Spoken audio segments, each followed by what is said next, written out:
ఈరోజు అందరూ బాగున్నారండి. ఈరోజు దోసల పిండి ఎలా తయారు చేసుకోవాలో చూద్దాం. దీనికి కావాల్సిన పదార్థాలు: మినపప్పు, అటుకులు, బియ్యం, కొంచెం శనగపప్పు, కొంచెం మెంతులు. ఇవి దోసల పిండికి ఎలా చేసుకోవాలంటే, ఇది ఒక గ్లాసు మినపప్పు వేసుకుంటే 3 గ్లాసులు బియ్యం వేసుకోవాలి. 1కి 2 వేసుకోవాలి, కానీ ఎక్స్ట్రా వేస్తాను నేను, పలుచగా వస్తాయని. అటుకులు కూడా దీంట్లో వేసుకుంటే కొంచెం క్రిస్పీగా వస్తాయి, కొంచెం మెత్తగా కూడా ఉంటాయి.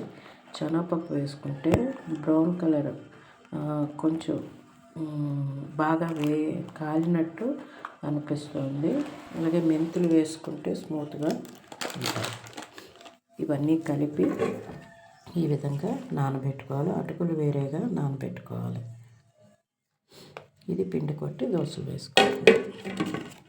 మిక్సీ చేస్తే ఇలా కలుపుకోవాలి దోశల పిండి.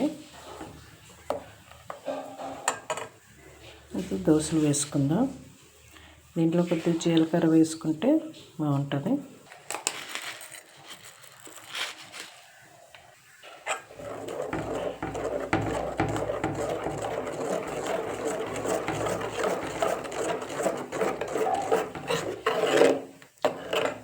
సాల్ట్ వేసుకొని ఒక అరగంట నానబెట్టి అలాగా ఉంచి అప్పుడు దోశలు వేసుకోవాలి.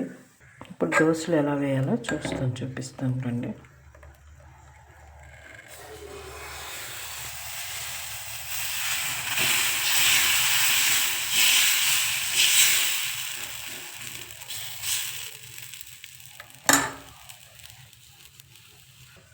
నూనె కొంచెం వేసుకోవాలి.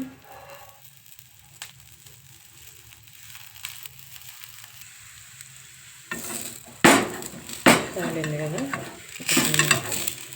తిరగేద్దాం.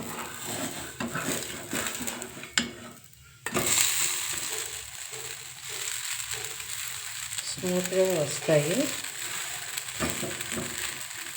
ఎందుకంటే దీంట్లో మినపప్పు, బియ్యము, శనగపప్పు, అటుకులు వేసాం కదా, అందుకు స్మూత్గా ఉంటాయి. కొంచెం